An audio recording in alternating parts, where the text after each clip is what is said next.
If you're pregnant or thinking about getting pregnant and you know that you don't want to have a cesarean delivery, there are a few things that you can do to better your chances of having a vaginal delivery.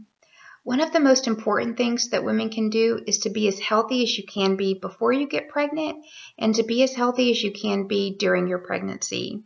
So obviously this means don't drink, don't smoke, don't do drugs, but it also means, appropriately managing any stress you have in your life and, maintaining a healthy weight. Another thing that women can do is to wait for spontaneous labor. A1's Go the Full 40 campaign promotes the value of going at least 40 weeks of pregnancy and allowing labor to start on its own. So all healthcare providers have professional organizations that help advance their practice and profession. For perinatal nurses, one of these professional organizations is the Association of Women's Health, Obstetric, and Neonatal Nurses, or A1 for short. Professional organizations such as A1, they want their members to use current evidence-based information to drive their practice. And professional organizations work together to, better patient outcomes. We all want healthier moms and healthier babies. So this week, A1 released a new position statement on elective inductions and augmentation of labor.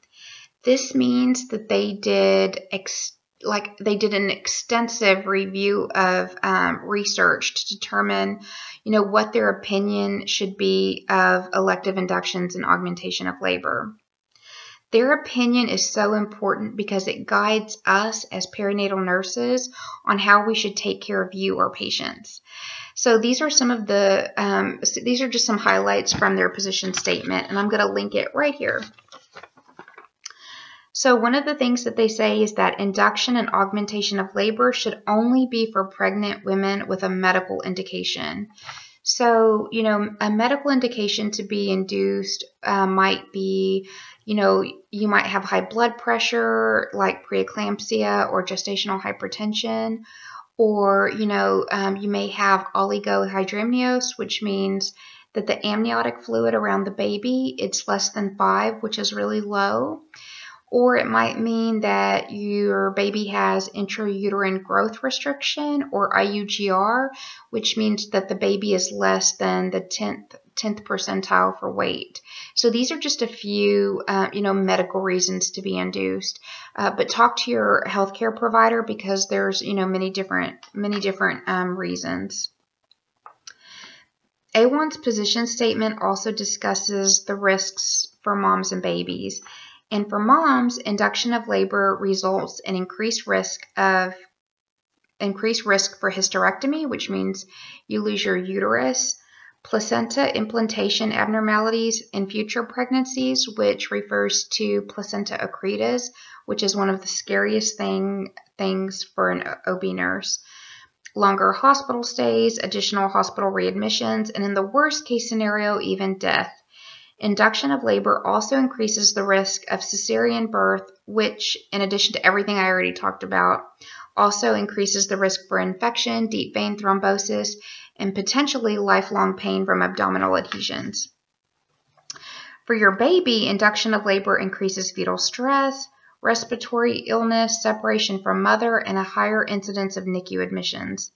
Additionally, there is a greater risk of interrupted bonding, less breastfeeding, and therefore more childhood obesity and chronic illnesses.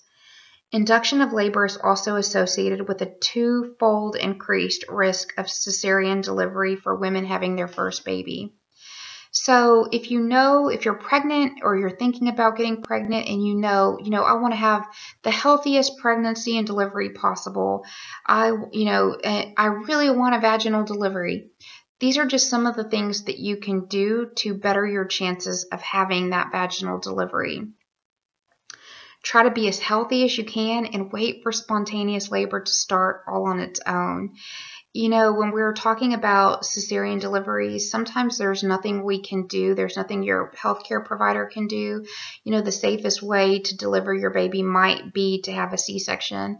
But, as a nurse and, as a woman, we want to try to make, your risk of any complications as minimal as possible.